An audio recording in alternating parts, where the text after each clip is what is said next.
Hace 2 semanas nos dejamos a Pablo en Corinto, por si no lo recordáis bien. Acordaos que era esta ciudad tan inmoral, con esta cultura tan sumamente complicada a la que Pablo llegó y Dios envió. Y no solamente él trabajó en Corinto, sino que también él predicaba el Evangelio. Él hablaba de Jesús a los judíos y a los que no eran judíos. Recordamos que fue rechazado en la sinagoga, que luego se fue a vivir a casa de una persona y allí muchas personas conocieron y aceptaron el Evangelio. Y finalmente concluimos con que esta visión que tuvo Pablo, la que Dios le alentaba a seguir allí, porque había muchas personas que todavía necesitaban conocerlo y que Dios sabía quién eran, ¿no? Los versículos que hemos leído hoy son la parte final de este capítulo 18 casi. Digamos que son los últimos momentos en los que Pablo estuvo en Corinto. Y justamente, como digo, estos versículos tienen el objeto de confirmar que Dios cumplió lo que le había prometido a Pablo. Dios le prometió a Pablo que lo iba a proteger, y lo que ocurre justamente en estos versículos es que Pablo es llevado dentro de un tribunal, es arrastrado a un tribunal por estos judíos que estaban en contra de él y del Evangelio, y la respuesta que obtienen los judíos es totalmente desfavorable. Y Dios protege a Pablo para que continúe haciendo su obra allí. Ahora bien, este encuentro, estos pocos versículos que parecen tan irrelevantes, también esconden o por lo menos muestran una gran realidad o una gran verdad que tiene que ver entre la interacción entre los judíos y este procónsul de Corinto que se llamaba Galión. Un detalle interesante es que Galión era español. No solamente era español, era andaluz. Era hermano de Séneca. Era andaluz, era cordobés. Así que Pablo estuvo delante de un cordobés, ¿no? Se podía decir que había como una representación, aunque Pablo quería ir a España, pero bueno, a mí me resultó muy curioso. Como decía, en este relato y en este fragmento hay cosas muy interesantes. Una de ellas es que, aparte de Galión y aparte de Pablo y aparte de los judíos, cuando Lucas escribe el libro de Hechos, él utiliza la palabra judíos, no la utiliza en un contexto general, no habla del pueblo de Israel, sino se refiere a los judíos que defendían lo que era la religión judía, los fariseos, ¿vale? Los que eran, digamos, los defensores a sangre y a diente de la religión judía, ¿no? Del judaísmo. Yo voy a utilizar este término en ese mismo sentido. Voy a hablar de este tipo de personas, ¿vale? Para que no los confundáis quizá con el pueblo de Israel, ¿no? Otro aspecto es que si nosotros hemos leído el Antiguo Testamento y tenemos una panorámica del Antiguo Testamento, podemos acordarnos que la historia del pueblo de Israel es muy significativa. Casi la totalidad del Antiguo Testamento está centrada en ver cómo Dios crea un pueblo para sí mismo y cómo es la relación entre Dios y su pueblo. Eso es lo que vemos a lo largo de todo el Antiguo Testamento, ¿no? Y si tuviéramos que sintetizar esa relación entre Dios y el pueblo de Israel desde la perspectiva del pueblo de Israel, ¿qué palabra utilizaríamos? ¿Cómo podríamos describir al pueblo de Israel con respecto a Dios? No sé si piensas en alguna palabra que pueda identificar su problema, digamos, más general, pero para mí la palabra es el orgullo. El pueblo de Israel una y otra vez manifiesta que era un pueblo orgulloso y que abandonaba a Dios. Y justamente ese es el aspecto que Lucas nos va a describir en la mayoría de los encuentros que los judíos tenían con Jesús o que tenían con el apóstol Pablo, especialmente los fariseos, ¿no? El evangelio era rechazado por ellos porque implicaba abandonar la visión privilegiada que ellos tenían de sí mismos. O sea, el que Dios lo hubiera escogido, ellos no lo tomaron como un aspecto de la gracia, sino como que ellos eran un pueblo especial. Obviamente eran un pueblo especial, pero no por cómo eran ellos, sino por quién los escogió y se acercó a ellos. Todos estamos de acuerdo cuando leemos el Antiguo Testamento, especialmente los profetas, de que el pueblo de Dios era orgulloso, ¿no? Lo tenemos claro en su actitud, en su rechazo, en su forma de despreciar o no apreciar lo que Dios había hecho por ellos, pero el orgullo es una epidemia tremendamente peligrosa que se manifiesta de tantas formas diferentes que para nosotros muchas veces es difícil de detectar. Así que la pregunta, ante la actitud de los judíos que vemos aquí, que debemos hacernos, no es si soy o no orgulloso, sino dónde veo mi orgullo y en qué cantidad se evidencia este. Hay que partir de esta realidad. Y eso es lo que es mi intención esta mañana hacer con todos vosotros, ¿vale? Así que lo primero que quiero es que pensemos un momento en el orgullo. Yo sé que en otros mensajes yo he compartido con vosotros acerca del orgullo, y aquí quiero de alguna manera mostrar algunas facetas, ¿vale? Como he dicho, el orgullo tiene múltiples manifestaciones y la intención es que hoy veamos 4 aspectos que nos ayudan a entender o a darnos cuenta de si somos orgullosos o cómo estamos siendo orgullosos, ¿vale? Así que, como digo, empecemos mirando un poco de cerca el orgullo. Es importante recordar otra cosa. El orgullo no son momentos aislados en nuestra vida, no son momentos de manifestación o son momentos puntuales, sino que es una tendencia, es una actitud, es una inclinación con la que vamos a tener que lidiar constantemente en nuestras vidas. Es algo con lo que nos vamos a encontrar en muchos momentos de nuestra vida. Hay un pastor y misionero cristiano que se llama Andrew Murray y dijo, en una sola frase dijo algo muy significativo: el orgullo es la raíz de todo mal y pecado. ¿Por qué dice esto este hombre? Bueno, la primera rebelión que se registra en la Biblia contra Dios fue impulsada por el orgullo. El orgullo fue lo que introdujo el pecado en la tierra. Fue lo que destruyó toda la perfección que había Dios construido, justamente el orgullo. Y no fue Adán y Eva los que cayeron en orgullo. Ellos no fueron, sino el propio Satanás fue quien abrazó, quien quiso ser más de lo que realmente Dios ya le había dado, que era mucho más de lo que él podía necesitar, ¿no? Fue después cuando Adán y Eva fueron invitados a subirse, en Génesis 3, fueron invitados a subirse al carro o al tren del orgullo. Así que, ¿qué es el orgullo? ¿Qué es el orgullo? Bueno, el orgullo es una actitud, ¿vale? No es un momento, no es un instante, es una actitud, es una forma de responder, es una forma de vivir, en la que dejo que mi vida sea interpretada y dirigida por mi propia voluntad y deseos.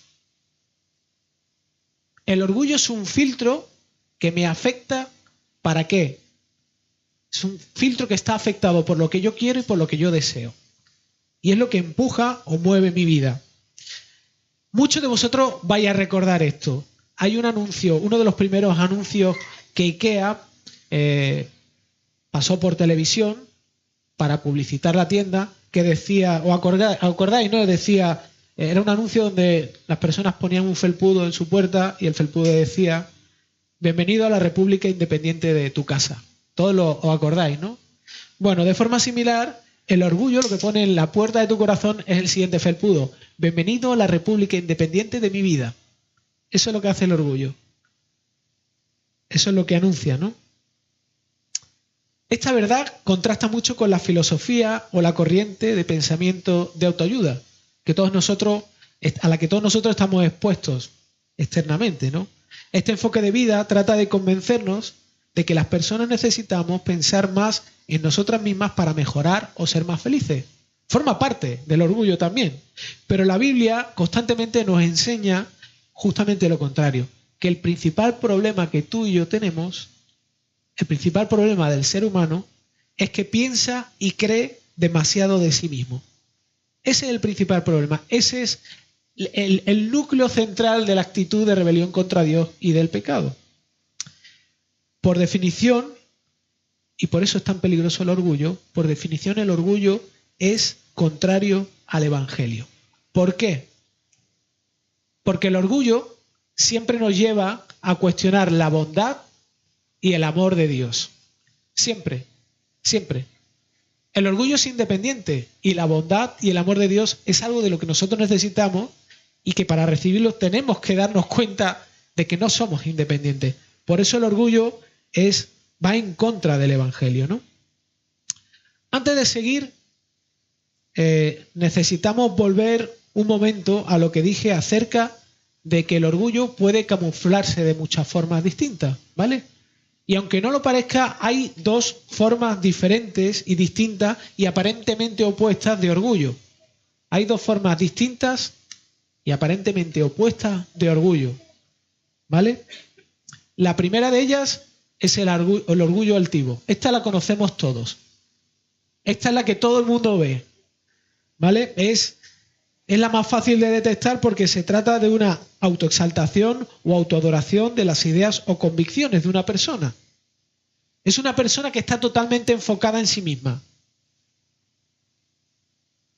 De hecho, es la palabra que normalmente utilizamos para cuando una persona decimos que se está subiendo un poquito, que es una persona orgullosa. Y además, como he dicho, es llamativa, ¿no? Pero hay una segunda forma de orgullo que es mucho más difícil de ver y mucho más peligrosa. Y es el orgullo invertido. No tiene que ver nada con la sexualidad, ni con las tendencias, ni nada. Ese orgullo invertido.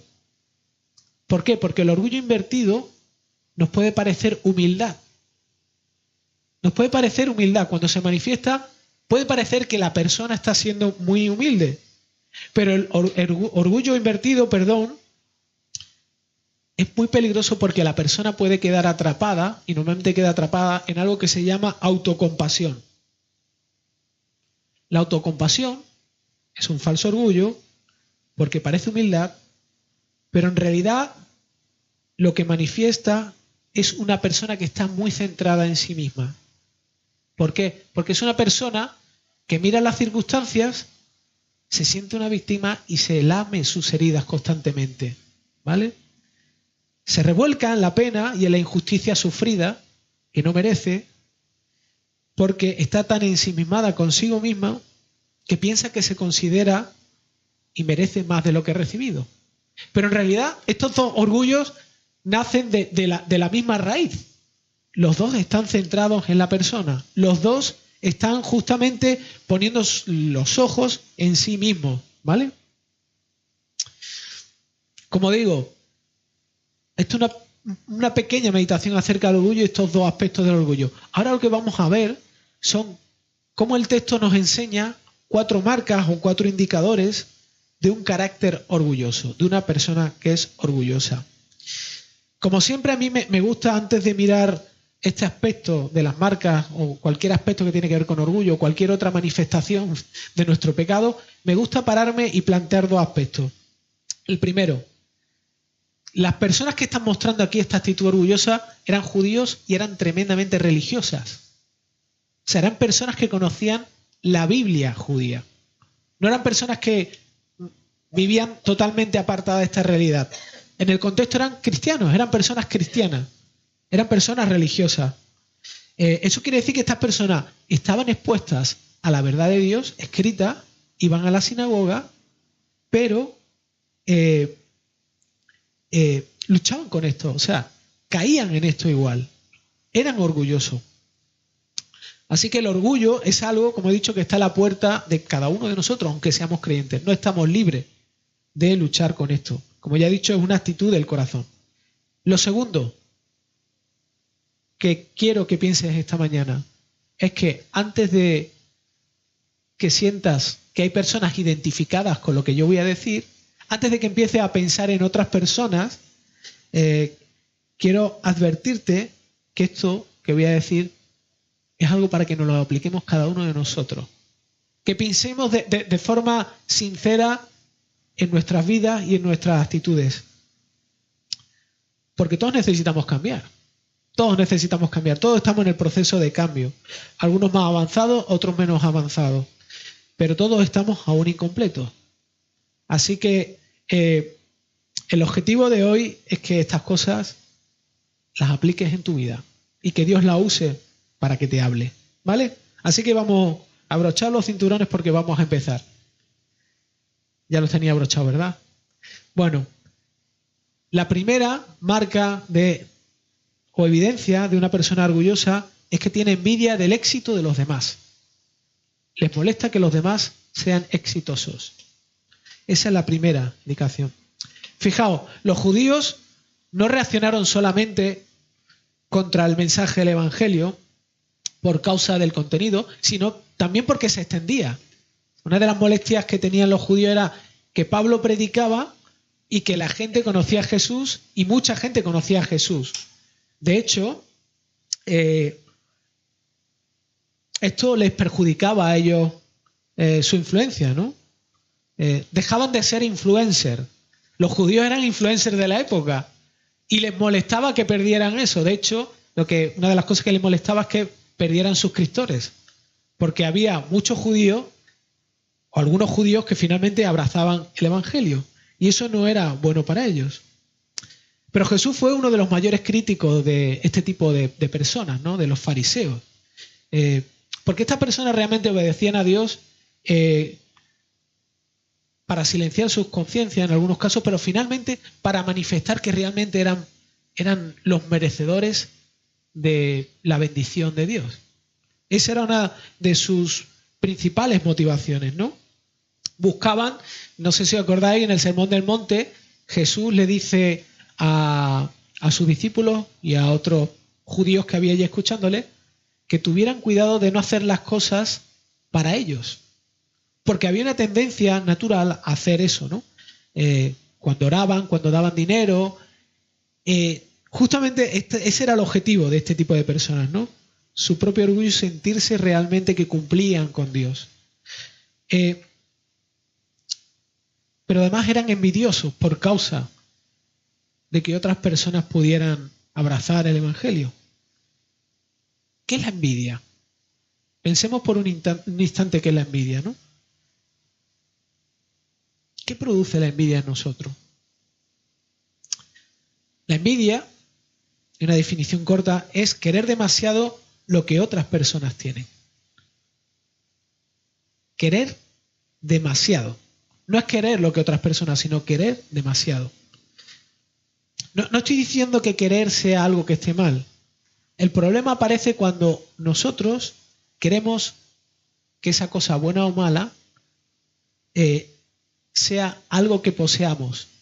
Esto lo llama la Biblia amar de forma desordenada. Es lo que Pablo muchas veces expresa o llama concupiscencia, que es un amor desordenado, un amor descontrolado, un sobreamor, ¿vale?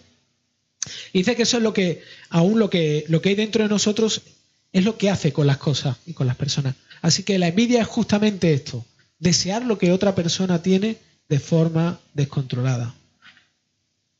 Y quizá pueda ser la vida que tiene otra persona, o el cuerpo, o la tranquilidad, o la holgura económica, o el empleo, o la familia, o la posición, o un matrimonio, o la estabilidad, o incluso un ministerio, o incluso la influencia, o si tienes más like, da igual, tu físico. No importa. Si tú amas eso mucho y además quieres el de otra persona, vas a manifestar o vas a vivir en envidia. Pero la raíz de la envidia es orgullosa. Porque mira a los demás, quiere lo que tienen y te convence de que eres una víctima. Cuando tú quieres demasiado lo que los demás tienen y no lo obtienes, lo quieres porque piensas que lo mereces y finalmente, si no lo logras y te frustras, acabas convirtiéndote o transformándote o convenciéndote de que eres una víctima. Pero es más peligroso que eso, porque la envidia hace que creas que Dios, especialmente si eres creyente, estamos hablando de personas que son cristianas, la envidia es una manifestación de que realmente Dios no es bueno contigo. Que lo que Dios te ha dado no es suficiente y que no es bueno. Dudas de su sabiduría y de su bondad para concluir que no ha sido bueno contigo porque no te ha dado lo que tú crees que te mereces. Y finalmente la envidia te conduce también, te engaña y te conduce a la amargura, contrista al Espíritu Santo y cauteriza tu sensibilidad ante el regalo que Dios te ha dado en Cristo para impedir que puedas disfrutar de la gratitud y la paz. O sea, la amargura lo que hace es frena el efecto del regalo que Dios te da a través del Espíritu Santo y a través de Cristo. Produce como una película en tu corazón, te insensibiliza y tiene otra serie de consecuencias mucho peores, ¿no? Otra segunda de las evidencias de un carácter orgulloso es juzgar con dureza a los demás, pero no a uno mismo. Es mirar la viga del ojo ajeno, o mejor dicho, mirar la paja del ojo ajeno y no mirar la viga de tu propio ojo. Y este era uno de los deportes favoritos de los judíos. Los judíos hacían justamente eso, miraban a los demás y los juzgaban duramente. No sé si os acordáis cuando Jesús, una de las parábolas que Jesús cuenta, la del publicano y la del fariseo, está en Lucas 18, muestra cómo dos personas se comportan y actúan se manifiestan lo que hay dentro de su corazón cuando van a adorar, ¿no?, a Dios. Y en el caso del fariseo, este fariseo orgullosamente dice, en el versículo 11 dice, el fariseo puesto en pie oraba así de esta manera: Dios, te doy gracias porque no soy como los demás hombres. Yo no soy como los demás hombres, yo soy mejor. Soy mejor que los demás. Los demás, ¿cómo son? Estafadores, injustos, adúlteros, ni aun como este recaudador de impuestos.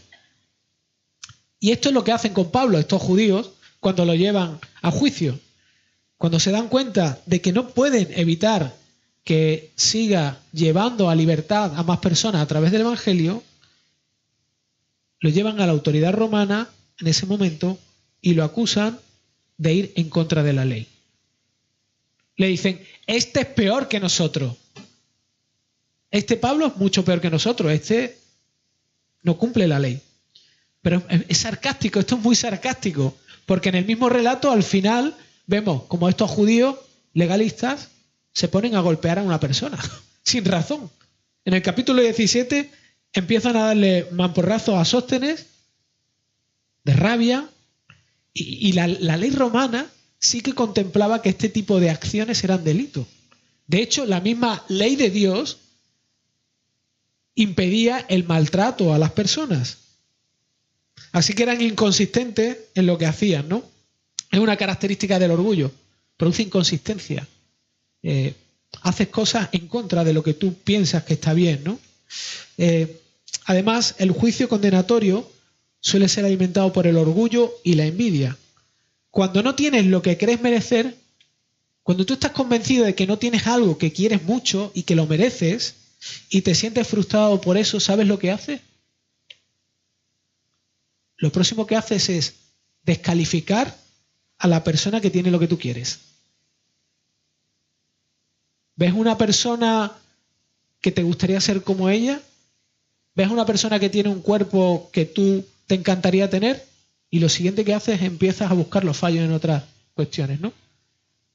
Sí, es muy guapo, pero es tonto, ¿no? O sí, tiene mucho dinero, pero realmente su familia es un desastre. O sí, date cuenta cómo es tu corazón. O sea, realmente te conviertes en juez de esa persona para convencerte a ti mismo de que tú mereces, y aunque no lo tengas, lo mereces más que él, ¿no? Vivir así es terrible. O sea, vivir así es terrible. Como siempre, la intención de esta actitud es mantener a flote tu posición, mantener el tipo, mantenerte en tu lugar, mantener tu identidad y, como he dicho, especializarse en justificar lo que mereces. Por eso sigues buscando los errores y los fallos de los demás y los magnificas, ¿no? Y no solamente eso, sino que justamente en esta situación, ¿sabéis lo que suele ocurrir? Eso es como un caldo de cultivo para el chisme y para la murmuración. Cuando yo me doy cuenta de que no es suficiente con tener una actitud crítica hacia esa persona, busco a otros que se junten y que piensen lo mismo que yo. ¿Vale? Sabéis que este tipo de cosas, el chisme y la murmuración es un cáncer, especialmente dentro de la iglesia. Y se entiende muy rápidamente. ¿Por qué? Porque el chisme se enfoca en confesar los pecados de otros. O sea, yo murmuro y chismeo de otras personas porque me enfoco en los fallos y los pecados de otros y asumo que los míos no son tan graves. Asumo que mis pecados no. Cada vez que yo estoy haciendo eso, cada vez que yo estoy participando, realmente me estoy poniendo en una posición de juez y estoy asumiendo de que yo estoy mejor, que soy mejor persona, e incluso que no tengo los problemas que esa persona tiene, ¿no?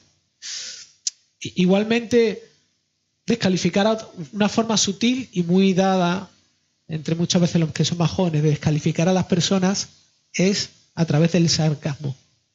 Es siendo sarcástico, siendo hiriente y ridiculizando públicamente a alguien. Pero esto en el fondo esconde otra actitud orgullosa de superioridad que busca hacerle otro más pequeño a mi luz, ¿no?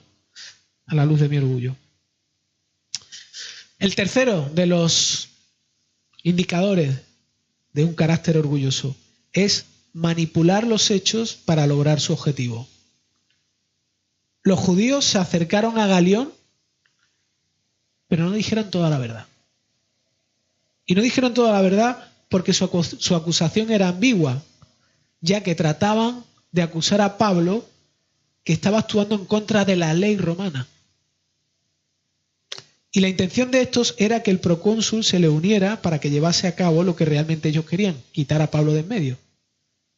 La ley romana, y especialmente en el contexto de Grecia, era tolerante con otras religiones.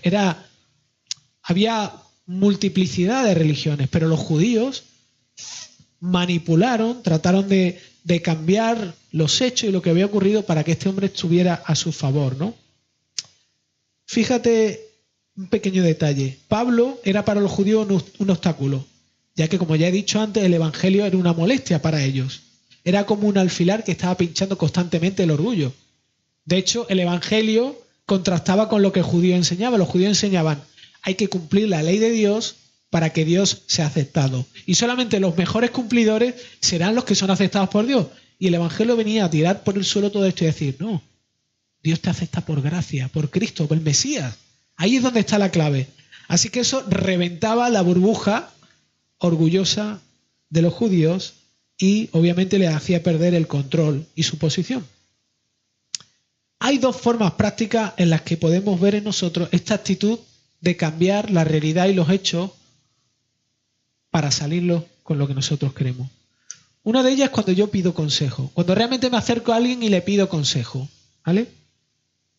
Cuando yo voy, por ejemplo, a un hermano a la iglesia y le pido consejo, ¿le cuento toda la verdad o me reservo detalles que realmente no quiero que escuche?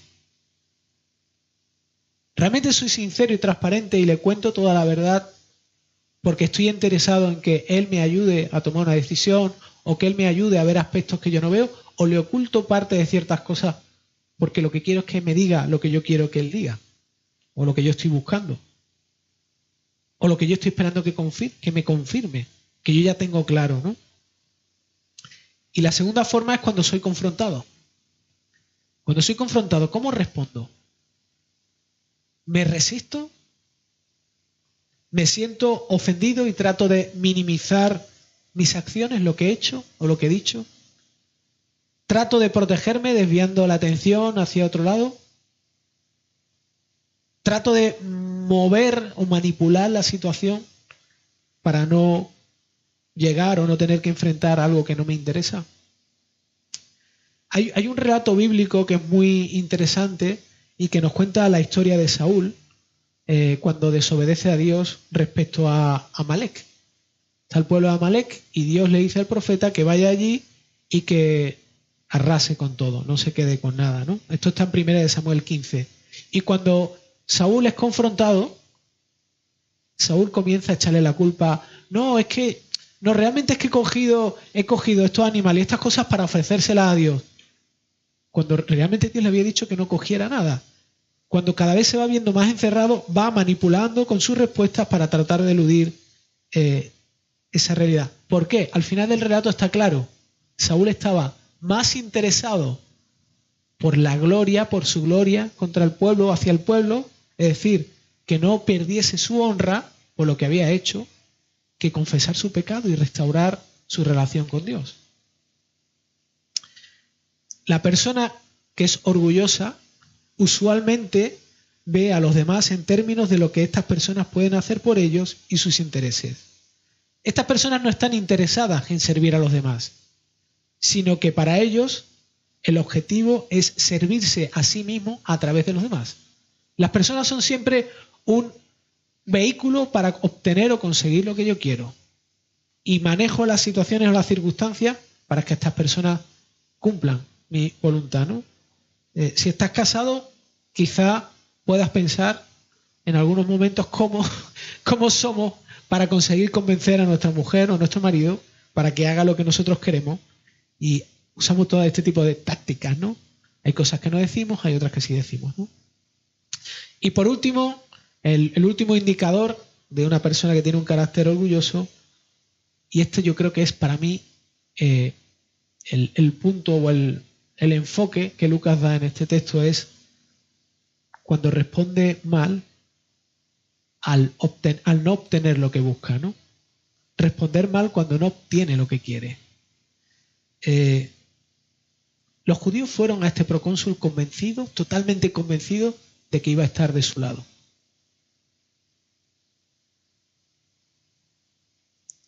Estaban convencidos de que la ley de Dios estaba con ellos. Estaban convencidos de que actuaban en favor de Dios. Totalmente convencidos, cegados, totalmente centrados en esta realidad. Y la respuesta que tuvieron ellos contrasta de una forma muy significativa con la respuesta que tuvo Pablo cuando empezó a evangelizar en el norte de Macedonia. Cuando Pablo empezó a evangelizar, cuando fue a distintos pueblos a hablar del evangelio, dice Pablo que el Espíritu les impidió que pudieran compartir el evangelio allí. O sea, Pablo dijo, Dios mismo fue el que produjo el impedimento para que no pudiéramos hacer lo que teníamos que hacer, pero fue Dios. Pero estas personas, fijaos cómo contrasta el hecho de que Pablo estaba con una actitud de manos abiertas delante de Dios, esperando la respuesta de Dios, siendo consciente de que era Dios quien tenía que guiarlo. En cambio, la respuesta de estas personas fue una respuesta agresiva, porque su actitud era una actitud orgullosa. Quiero contaros algo que me pasó hace unos cuantos años atrás. Hace tiempo, vosotros sabéis que ya he repetido hasta la saciedad muchas veces que me gusta hacer deporte. Me gustaba mucho antes, ahora tengo mis luchas con eso. Pero hubo una época de mi vida donde practicaba mucho deporte, mucho. Salía a correr varias veces entre semana, montaba en bicicleta. Además era un momento especial para mí, de verdad os digo, o sea, era un momento donde yo aprovechaba y tenía mis tiempos donde oraba, donde escuchaba mensajes, aprovechaba para, incluso me acuerdo que era una época que era cuando empecé la facultad, y pasaba audio las clases y luego le iba escuchando, y era un momento especial para mí, era un momento realmente donde, no voy a decir que era místico, pero en un momento de encuentro con el Señor en mi soledad y en ese momento de disfrutar el deporte. Y me sentía muy bien y me sentía muy agradecido a Dios por esta realidad que yo estaba disfrutando, ¿no? Pero hay algo que empecé a darme cuenta con el tiempo. Me empecé a dar cuenta sutilmente de que cuando la planificación de mi familia chocaba contra la planificación de mi tiempo de deporte, empezaban a pasar cosas dentro de mí.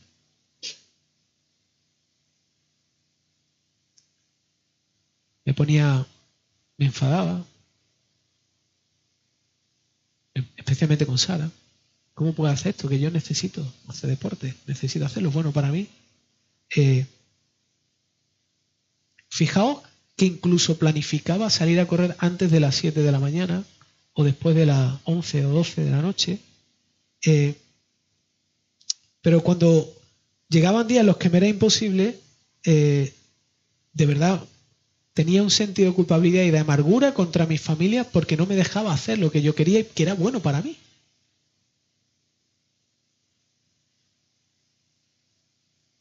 De hecho, le decía, a Sara le decía que ella no me entendía. ¿Y sabéis qué pasó? Sara trató de ayudarme y me dijo, oye David, creo que tienes un problema con el deporte. Y yo, convencido de que no, ¿qué me estás contando?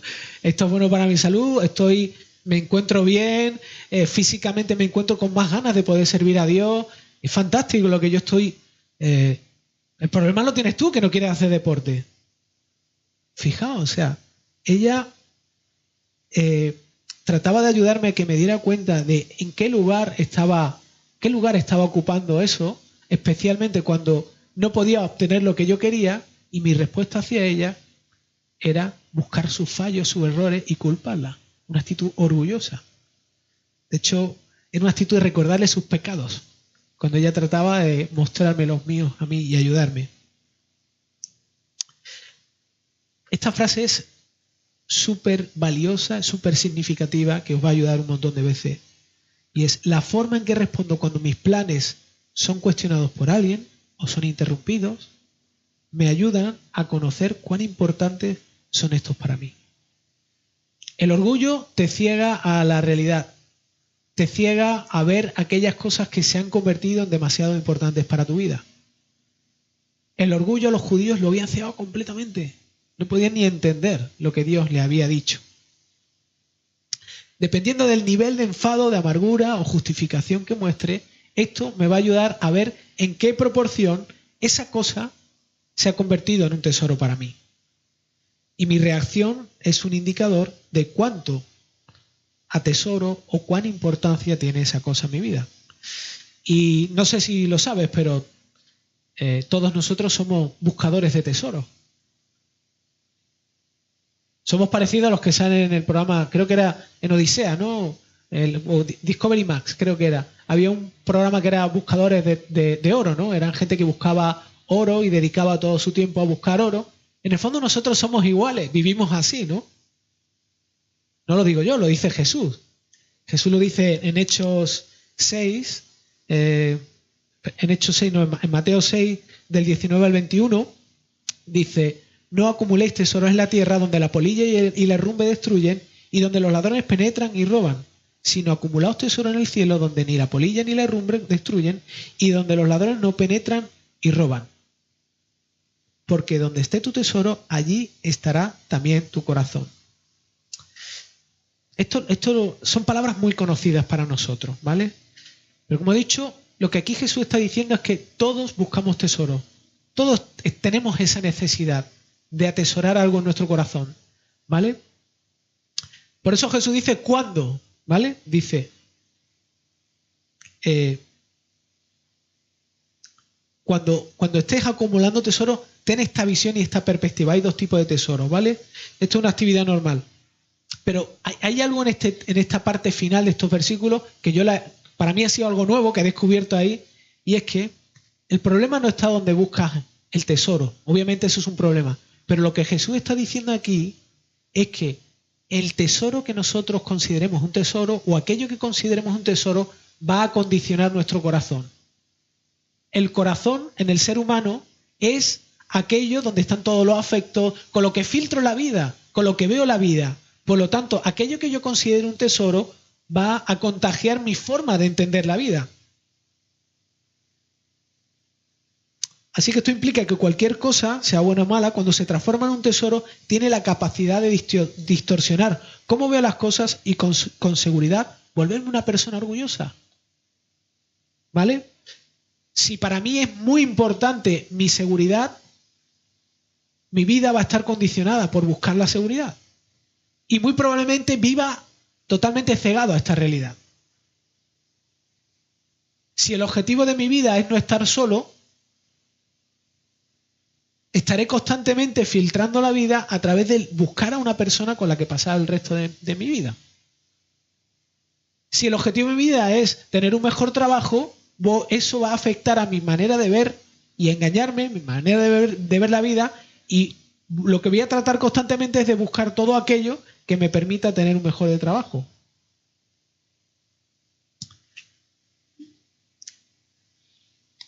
El gran problema del orgullo, ¿sabéis cuál es?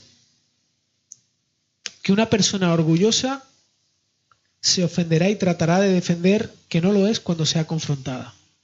Una persona que es orgullosa, cuando alguien trate de ayudarlo, como hizo Sara conmigo, la respuesta va a ser justificar y tratar de demostrar que no lo es. ¿Y sabéis qué pasa cuando uno responde así? que está confirmando que realmente es un orgulloso. Lo está confirmando. Realmente cuando yo trato de defenderme y ser lo que yo pretendo ser, en realidad estoy mostrando que soy un orgulloso. Vale, hemos llegado hasta aquí, hemos mirado un montón de cosas, en este caso 4 aspectos de cuando una persona muestra su orgullo. Ahora, la cuestión es, vale, yo me sentí muy identificado mientras miraba este texto y mientras miraba cada uno de estos aspectos, pero tengo que reconocer algo. Vivir como un orgulloso es agotador. Vivir tratando de defenderme, tratando de demostrar a los demás que soy una persona confiable, que soy una buena persona, una persona... Mostrarle el aprecio, tratar de ganarme el aprecio a los demás es algo agotador, es frustrante y es destructivo, porque muchas veces me encuentro con mi propia realidad. Pero no solamente eso, sino que lo peor es que esto afecta a mi relación con Dios. Esto afecta a mi relación con Dios. Esto contrista al Espíritu Santo y hace algo terrible, que frena el poder disfrutar de Cristo. Ya Cristo no es tan atractivo, comienza a dejar de ser atractivo. Y yo comienzo a ser más atractivo que Él. Me convierte en una persona necia. Una persona necia es una persona que se cree sabia en su propia sabiduría. Eso es lo que dice Salomón. Es una persona que se cree que sabe todo lo necesario y que no necesita corrección, que no necesita ayuda. También el orgullo me convence de que estoy bien, cuando realmente estoy peor de lo que yo creo.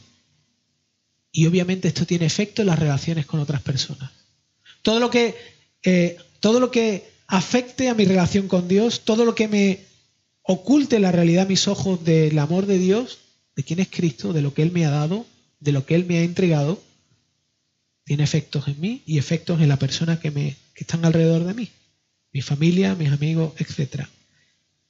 El orgullo promete llenarme de algo, pero en el fondo me deja fatal, me deja vacío. A largo plazo me deja mal, me destruye. Es un pecado, los pecados destruyen a las personas. Ahora la cuestión es, ¿cómo lucho contra el orgullo? Si es algo que está tan dentro de mí, tan embebido, ¿cómo lucho? ¿Cómo puedo llegar a ser una persona humilde? ¿Cómo puedo ser rescatado de esto? La solución ya la sabéis. La solución ya la sabemos. ¿Cómo la aplicamos en nuestra vida? Lo que necesitamos y lo que necesitas tú es acercarte a la cruz como si lo hicieras por primera vez para que recuerdes lo que pasó allí. Y ahora quiero robaros 3 minutos para leeros algo.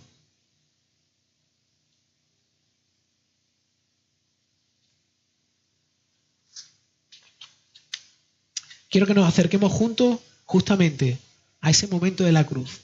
Que nos paremos a pensar qué es lo que ocurrió ahí. Así que me gustaría que no tomases nota y que escuchases y que disfrutases cada una de las líneas que vamos a leer juntos. Dice, el rostro que Moisés había rogado ver, se le había prohibido ver.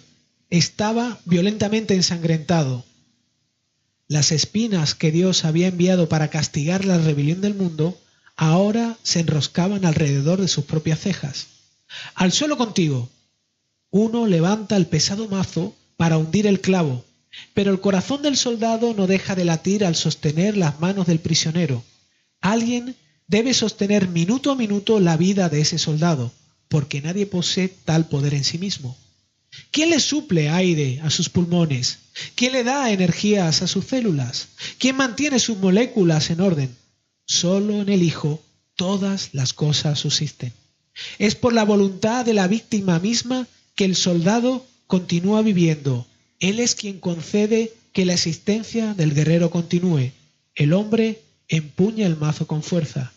Y al dejar caer el mazo, el Hijo recuerda cómo fue que junto al Padre diseñó el nervio medio del antebrazo humano y las sensaciones que él mismo era capaz de producir. El diseño demostró ser impecable. El comportamiento de los nervios es primoroso. Y ahora, hacia arriba, alzan la cruz. Dios queda expuesto en ropa interior ante todos y casi sin poder respirar. Pero tales dolores son un simple comienzo de lo terrible que aún está por llegar. Comienza a sentir una extraña sensación.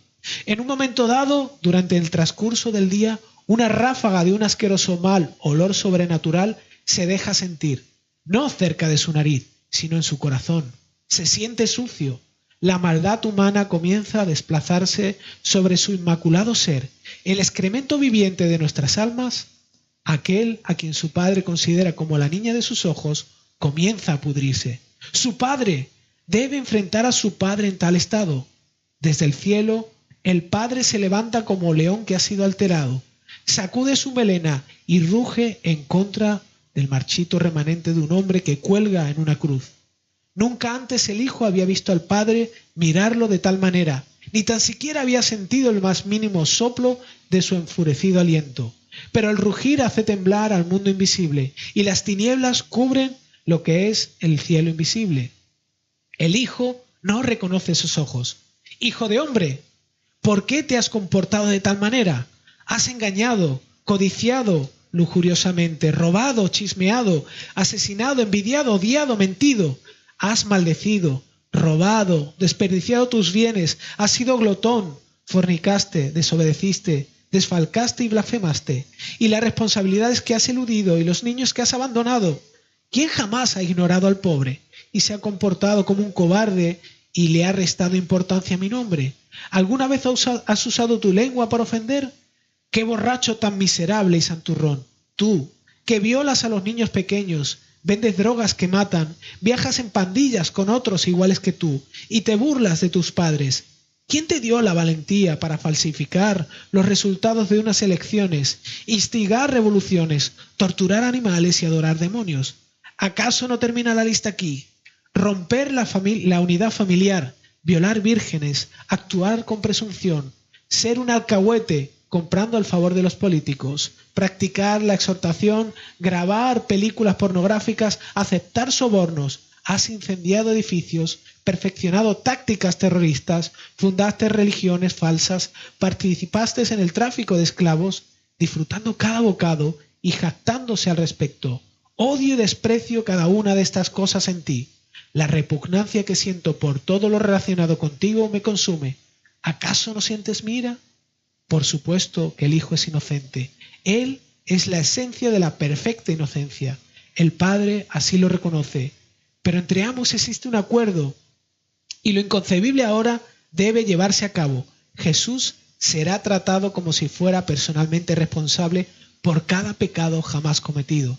El Padre observa mientras su más preciado tesoro, la misma imagen de su propio ser, se hunde en un mar de pecado. La ira de Jehová en contra de la humanidad, la cual ha sido almacenada a través de los siglos, explota en una sola dirección.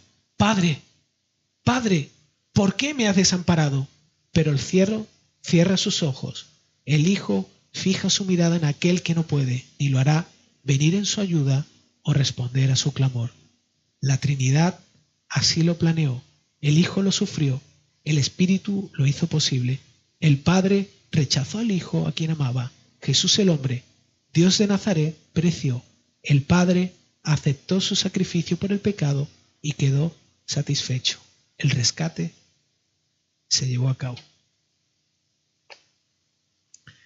Jesús, este Jesús, que murió en la cruz como la persona más despreciable, ganó para ti y para mí el regalo de poder vencer nuestro corazón orgulloso y comenzar poco a poco, y siempre sujetos de su mano, una vida realmente humilde y llena de gratitud. Jesús ganó para nosotros una vida libre, para depender de Él. Una vida de libertad en dependencia de Él. Vamos a pedirle que Él nos ayude a que esta realidad cale profundo en nuestros corazones y que podamos verlo a Él como realmente es y que eso transforme nuestra vida y que eche fuera el orgullo y nos llene de humildad y de necesidad de su persona y de disfrute. Vamos a orar, ¿vale? Señor, cada día, cada momento, cada instante en nuestras vidas, cuando lidiamos con nuestra realidad, con nuestras circunstancias, con él. Es verdad, hablamos esta mañana de que qué fácil es ver nuestra vida aquí en un contexto medianamente religioso, pero ¿y cuando salimos fuera? Señor, luchamos todos los días con nuestro orgullo. Señor, luchamos todos los días con darle o entregarle a nuestra vida la dirección de nuestros propios corazones que buscan fuera de ti todo lo que solamente tú puedes dar. Señor, y queremos, por un lado, apenarnos por esta realidad, apenarnos por esta verdad, pero por otro lado, mirar este momento tan especial en la cruz, donde Jesús tomó todo lo oscuro, todo lo sucio, todo lo horrible de nosotros y nos regaló delante del Padre una identidad y una vida totalmente diferente y nueva. Y es verdad, Señor, que aquí la vivimos de forma imperfecta, pero, Señor, aliéntanos para entender que estamos en un proceso constante donde tú vas alumbrando realidades tan oscuras como esta y tan feas, pero a la vez nos muestras cuál es tu carácter. Tú dijiste no a tu Hijo para decirnos sí a nosotros. Señor, así que gracias, que nuestros corazones se puedan llenar de gozo, de alegría, de agradecimiento y de gratitud, y que esto nos impulse a mirar a otras personas, Señor, a no ser como estos judíos que pensaban en ellos mismos, sino a ser como Pablo, en que nuestros corazones se entristezcan viendo personas que viven así y que realmente están perdidas, como nosotros lo estamos. Pedimos todo esto, Señor, porque realmente queremos ver tu gloria manifestada en nosotros y en otras personas, dándote gracias y alabándote. En Cristo, amén.